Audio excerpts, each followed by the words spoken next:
చక్కెర ఫ్యాక్టరీలను పునఃప్రారంభించడానికి కాంగ్రెస్ ప్రభుత్వానికి స్పష్టత ఉందని, రానున్న రోజుల్లో ఫ్యాక్టరీని పునఃప్రారంభిస్తామని బకాయి ఉంటున్నటువంటి 170 కోట్లను ప్రభుత్వం చెల్లించిందని మాజీ ఎమ్మెల్సీ తాటిపర్తి జీవన్ రెడ్డి అన్నారు. చక్కెర ఫ్యాక్టరీల పరిశీలనకు ఈ నెల 26న రాష్ట్ర వ్యవసాయ శాఖ సెక్రటరీ ఉన్నతాధికారులు వస్తున్నారని మాజీ ఎమ్మెల్సీ జీవన్ రెడ్డి అన్నారు. జగిత్యాల జిల్లా మేట్పల్లి పట్టణంలోని కాంగ్రెస్ కార్యాలయంలో విలేకరుల సమావేశంలో మాట్లాడుతూ చక్కెర ఫ్యాక్టరీలను పునఃప్రారంభించడానికి రాష్ట్ర కమిటీ నేతృత్వంలో రైతులతో నేరుగా మాట్లాడడానికి రానున్న రోజుల్లో పంటను ఎలా సాగు చేయాలని, అనుకూలమయ్యేటువంటి పరిస్థితులను అధ్యయనం చేయడానికి వారు వస్తున్నారని, దీనికి రైతులంతా సహకరించి ప్రతిపక్షాలు కూడా సహకరించాలని కోరారు.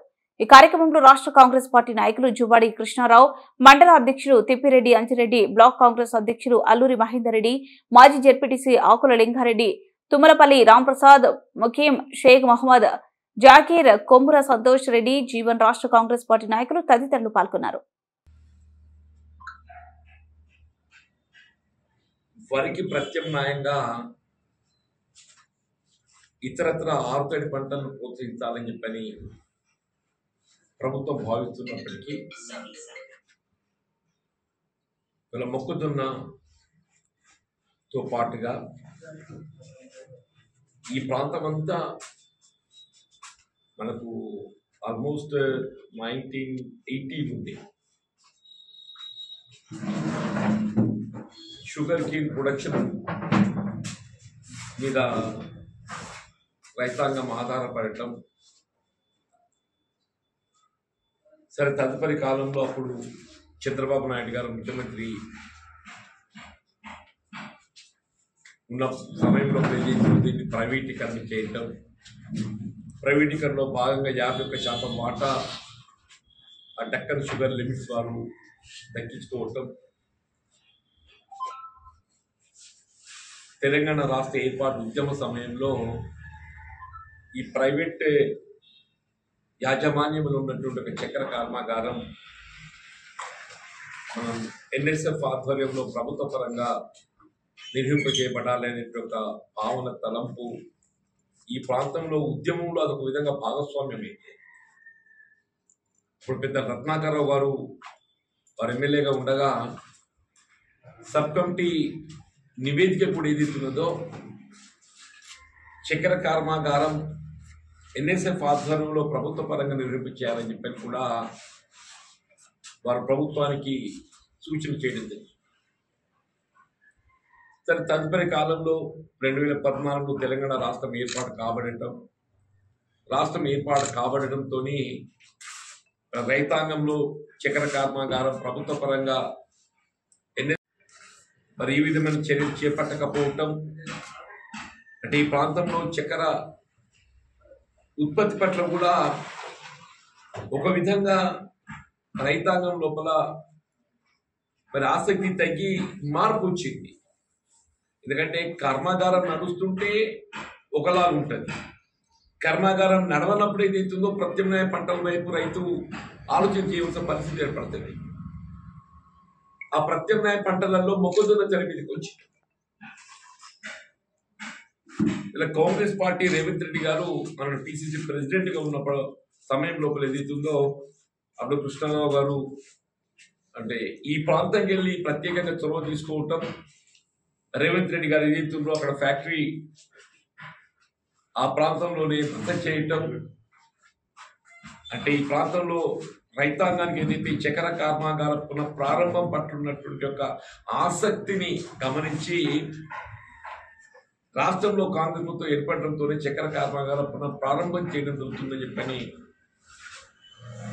ఒక విశ్వాసాన్ని ప్రకటింపచేయటం, ఎన్నికల ప్రణాళికలు చేర్చటం, ప్రభుత్వం ఏర్పడటంతోనే మొట్టమొదటి గవర్నర్ ప్రసంగంలో కూడా పేర్కొన్నారు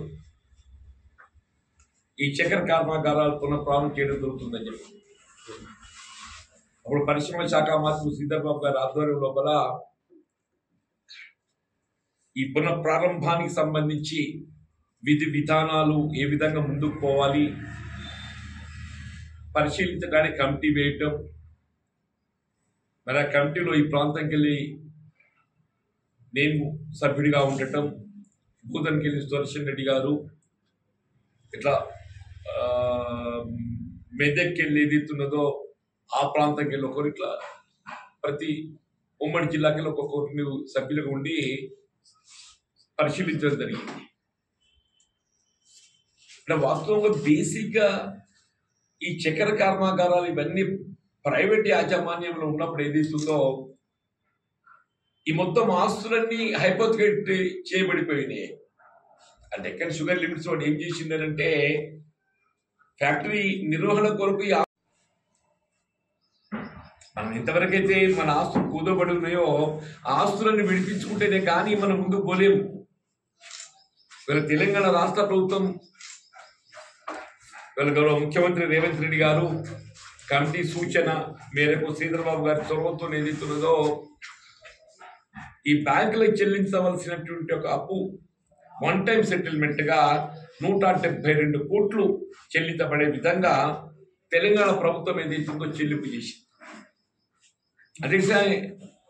అంటే ప్రభుత్వం యొక్క ఈ చక్కెర కర్మాగారాల పునఃప్రారంభం చేయాలనేటువంటి ఒక ఆలోచనకు కార్యరూపం ఇవ్వటానికి ఏదైతుందో ఈ బ్యాంకులో చెల్లించాల్సినటువంటి ఒక బకాయి మొత్తం తిరిగి చెల్లించటం ఇది ప్రభుత్వం కాంగ్రెస్ పార్టీ యొక్క చిత్తశుద్ధికి నిదర్శనంగా భావించాలని చెప్పండి.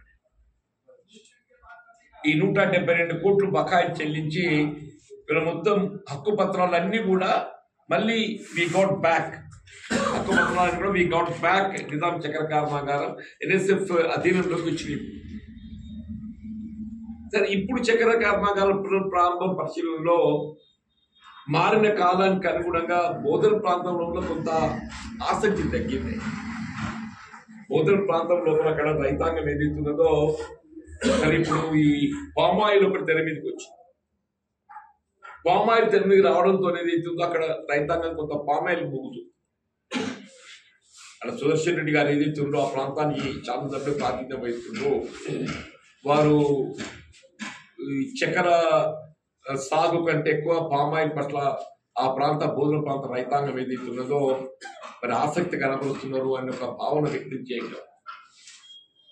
మన ప్రాంతంలో రైతాంగం యొక్క అభిప్రాయాలు మరి మనోభావాలతో నేను ముడిపడి ఉన్నా కాబట్టి ఏదైతున్నదో ఇప్పుడు సమావేశంలో మన గత మాసం ఈ మెట్పల్లి ప్రాంతంలో మాత్రం ఏదైతుందో రైతాంగం చక్కెర కర్మాగార పునఃప్రారంభం పట్ల ఆసక్తితో ఉన్నారు. ఇక్కడ ఏదైతుందో చాలా అనుకూలంగా ఉన్నటువంటి భూములు మనకి SRC ప్రాజెక్ట్ నీటితో పాటుగా భూగర్భ జలాల కూడా మనకు విషయాలు ఉన్నాయి. ఇక్కడ భూగర్భ జలాలు చక్కెరలో మనకున్న అడ్వాంటేజ్ ఏంటంటే ఒకసారి మనం నాటేస్తే మినిమం ఒక 3 సంవత్సరాలు పంట వచ్చే అవకాశం. మన 3 సంవత్సరాల పంట రావడంతో ఏదైతుందో పెట్టుబడి అనేది మొదటి సంవత్సరమే మనకు కనబడుతుంది. తదుపరి ఏదైతుందో పెట్టుబడి ఎక్కువగా లేకుండా మనం మిగతా 2 సంవత్సరాలు కూడా మన పంట చేతికి వచ్చే అవకాశం ఉంది. అంటే సంవత్సరానికి ₹1,00,000 పంట చేతికి వచ్చినా కానీ మొదటి సంవత్సరం కొంత పెట్టుబడితో కూడుకున్నా కానీ మిగతా 2 సంవత్సరాలు మనకు పూర్తిగా మనకు లాభసాటికి ఉండేటువంటి అవకాశం ఉంది. సరే, ఇందులో ఉండేటువంటి ఒక ఇబ్బందులు కూడా ఉన్నాయి గతానికి ఇప్పటికీ. గతంలో హార్వెస్టింగ్ అనేది మనకు లేబర్ ట్రైబల్స్ మనకు ఇతర ప్రాంతాలకు వెళ్ళి వచ్చేవారు. ఇప్పుడు కటింగ్ అనేది కొంత సమస్యాత్మకంగా ఉన్నది కాబట్టి ఈ కటింగ్ ఏదైతుందో హార్వెస్టింగ్ మిషనరీస్ వచ్చింది. ఇప్పుడు ఎట్లయితే ప్యాడీ హార్వెస్టర్స్ వచ్చినాయో గన్నా హార్వెస్టర్స్ కూడా వచ్చినాయి. ఆ హార్వెస్టింగ్ లోపల మనకు ప్రభుత్వం తోడ్పాటు అందించినట్లయితే రైతాంగానికి కొంత అది ప్రోత్సాహకంగా ఉంటుంది. సరే, ఇది ఏమైనా ఇప్పుడు ఫ్యాక్టరీ రీఓపెన్ కావాలి. రీఓపెన్ కావాలంటే పెట్టుబడితో కూడుకున్నది. రీఓపెన్ కావాలంటే పెట్టుబడితో కూడుకున్నది. ఇప్పుడు 51% వాటా ప్రైవేట్ పరంగా ఉన్నది. ఆ డెక్కన్ షుగర్ లిమిట్సే వాళ్ళు ఏదైతుందో ముందుకు రావటం లేదు. వాళ్ళు they want to get rid of. వాళ్ళు ఏదైతే పెట్టుబడి ఉందో వాళ్ళది వాళ్ళు ఉపసంహరించుకొని పోయే ఆలోచనతో ఉన్నట్టు కనబడుతుంది మన వాళ్ళు చెప్పిన అభిప్రాయం. ఇప్పుడు వాళ్ళ పెట్టుబడి వాళ్ళకు చెల్లించడం కూడా ప్రభుత్వం మీద ఒక బాధ్యత. వాళ్ళ పెట్టుబడి వాళ్ళు చెల్లించాలన్నా కానీ మన పెట్టుబడులు చెల్లించాలని చెప్పంటే ప్రభుత్వ పరంగా ఏ మేరకు మనం ఆర్థికంగా భారం వహించగలుగుతాం. మరి దాని ప్రత్యామ్నాయంగా సబ్స్టిట్యూట్ ఇన్వెస్టర్ ఎవరన్నా కనుగొనగలుగుతామా? ఇప్పుడు మనకేం కావాలి? చక్కెర కర్మాగారం పునఃప్రారంభం కావాలి, నడవాలి. మన ప్రధాన రైతుకు మనం ఆశించేది ఏంటి అని అంటే చక్కెర కర్మాగారం పునఃప్రారంభం కావాలి. ఇప్పుడే ఫ్యాక్టరీ నడుస్తుంది. రైతు ఏంటి, నేను చక్కెర సాగు చేస్తా మరి ఫ్యాక్టరీ నడుస్తాను గ్యారెంటీ ఏంటి అని చెప్పిన రైతు. ఇది ఇట్లయిపోయింది అంటే ఇంటర్లింకింగ్ అయిపోయింది. కోడి గుడ్డు, కోడి ముందా గుడ్డు ముందా అంటే ఇప్పుడు ఫ్యాక్టరీ రీఓపెన్ అవుతుంది అనేటువంటి ఒక విశ్వాసాన్ని మనం రైతాంగాన్ని కల్పించగలిగితే రైతు సాగు చేయడానికి సంసిద్ధ వ్యక్తం చేస్తారు, ముందుకు వస్తారు. రైతు ఏదైతుందో కనీసం 10,000 ఎకరాలు సాగు చేయగలుగుతాడు. 15 ఎకరాల ఉత్పత్తి మనకు సామర్థ్యం చక్కెర అందించగలుగుతాడు అన్నట్టు ఒక అభిప్రాయం విశ్వాసం కలిగించగలిగితే మనం we can go for reopening the factory. ఈ రెండు పోతారు ఇంటర్లింకింగ్ ఇష్యూస్. కాబట్టి ముందు రైతాంగం, ఇప్పుడు మేము ఏదైతుందో మాకున్న అనుభవంతో ఇక్కడ స్థానిక నాయకుత్వ కృష్ణారావు గారే కానీ ఈ ప్రాంత రైతాంగం అందరూ కూడా ఏదైతుందో కొంత మాకున్న అనుభవంతో ఇక్కడ రైతులతో ఉన్నటువంటి యొక్క సంబంధాలతో మేము అభిప్రాయాలు మేము ప్రభుత్వాన్ని నివేదిస్తున్నాం. ప్రభుత్వాన్ని ఏదైతుందో పాజిటివ్ గా ముందుకు తీసుకెళ్ళగలుగుతుంది. ఇక్కడ ప్రాక్టికల్ గా రైతు అభిప్రాయం కూడా ప్రధానం అని చెప్పి అంటున్నాం. ఇందులో సాగు లోపల ప్రభుత్వం ఏ మేరకు ఏ విధంగా రైతుకు తోడ్పడుతుంది, ఏ మేరకు ఏ రకంగా రైతుకు తోడ్పడుతుంది. ఇప్పుడు ఇథనాల్ అనేది అదనంగా యాడ్ అయింది. గతంలో ఇథనాల్ లేకుండా ఇప్పుడు మన దీనికి ఇథనాల్ యాడ్ అయింది. ఇథనాల్ యాడ్ కావడంతో అది కూడా ఒక మనకు ఒక కాంపోనెంట్ వచ్చింది. అది మనకు అవుట్పుట్ బై ప్రోడక్ట్ మనం పొందబోతుంది. ప్రభుత్వం ఏ విధంగా రాయితీలు ఇవ్వగలుగుతుంది? విద్యుత్ ఏమైనా ఇప్పుడు కొత్త ఫ్యాక్టరీలు ఆరంభిస్తే ప్రభుత్వం సాధారణంగా విద్యుత్ రాయితీ ఇస్తుంది. వాటర్, నీటిని సౌకర్యం ఇస్తుంది. ఇవాళ అమ్మకం పన్ను, GST. ఫార్చునేట్లీ కేంద్ర ప్రభుత్వం చెప్తారు కదా, కేంద్ర ప్రభుత్వం కూడా ఏదైతుందో వ్యవసాయ ఉత్పత్తుల పట్ల GST సరళీకృతం చేసింది.